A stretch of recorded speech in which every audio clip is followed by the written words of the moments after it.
नमस्कार दोस्तों, analyser app में आपका स्वागत है। अभिनंदन स्वीकार कीजिए। चलिए, हम दोस्तों कल धनुष के पर्यायवाची शब्द को पढ़ चुके हैं। आज हम पढ़ेंगे बाण के पर्यायवाची शब्द। दोस्तों ये बाण कहलाते हैं। ये क्या कहलाते हैं दोस्तों? यही आपके क्या क्या है? बाण है, याद रखना है। ठीक जी, ये आपके क्या कहलाएंगे? बाण कहलाएंगे। ठीक, तो देखिए इस बाण के क्या क्या पर्यायवाची शब्द होते हैं और क्यों इसे कहा जाता है। ठीक ना, समझते हैं। जैसे बाण को सिली मुख कहा जाता है। मुख, ये क्या है? मुख, ये क्या है? इसके मुख है ना? तो सिली मुख, सिली का अर्थ क्या होता है? तो नोकीला। सिली का अर्थ क्या होता है दोस्तों? तो नोकीला या नुकीला।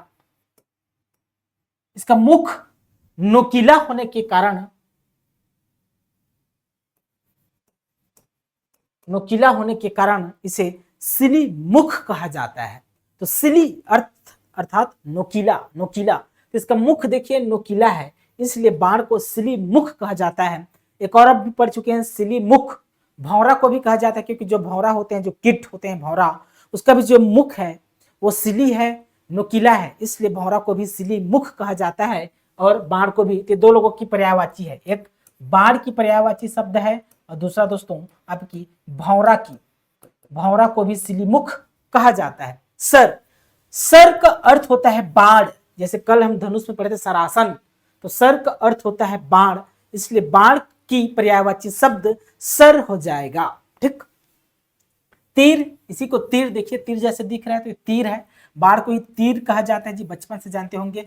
विसिख, बाण को विसिख कहा जाता है। कल भी हम पढ़ चुके हैं कि विसिख आसन, विसिख का आसन धनुष, विसिख क्या हो गया? तो बाण हो गया। तो विसिख का अर्थ ही होता है बाण। ठीक, ईसु संस्कृत शब्द से बना है। ईसु जो शब्द है संस्कृत शब्द से बना है और इसका अर्थ होता है बाण। ठीक ना, तो ईसु संस्कृत शब्द है, इसका अर्थ होता है बाण। तो बाण की पर्यायवाची शब्द में ईसु भी शामिल होगा। ठीक, आसुग, आसुग क्या है जी? तो आसुग आसु शब्द से बना है। आसुग आसु शब्द से बना है, जिसका अर्थ होता है, इस आसु शब्द का अर्थ होता है तेज।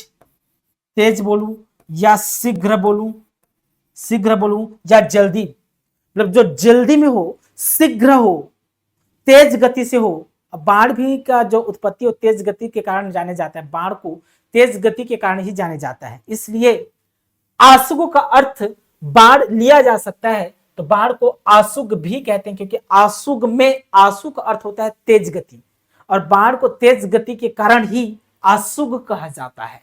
ठीक, सायक संस्कृत शब्द से बना है। सायक, पुराने समय में पशुओं का शिकार करने के लिए जाते थे तो उस समय सायक लेके जाते थे, अर्थात बाण लेके जाते थे। जैसे सावक का शिकार करना हो सायक से, सावक का शिकार सायक से। सायक मतलब बाण, सावक मतलब शेर की बच्चा, तो सायक मतलब बाण।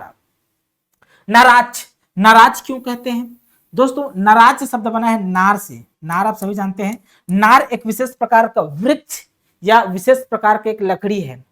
उसी लकड़ी से बाण बनाया जाता था, इसलिए इसको नाराज कहते हैं। नाराज एक स्पेशल, एक विशेष बाण को कहते हैं, विशेष बाण को संदर्भित करता है, एक विशेष बाण को संदर्भित करता है, इसलिए नाराज कहते हैं, क्योंकि नार वृक्ष की लकड़ी से बनाया जाता था पुराने समय। ठीक ना, इसलिए इसको नाराज भी कहा जाता है, विशेष प्रकार के बाण को संदर्भित करता है। ठीक ना, ये रहा दोस्तों आपके नार, आपके बाण के, तीर के, विसिख के सभी पर्यायवाची शब्द।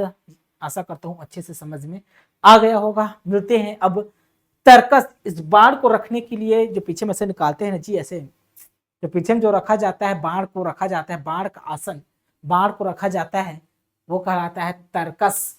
तर्कस के क्या क्या पर्यायवाची शब्द होते हैं इसको भी हम समझ लेंगे। ठीक ना, अभी के लिए बहुत बहुत धन्यवाद।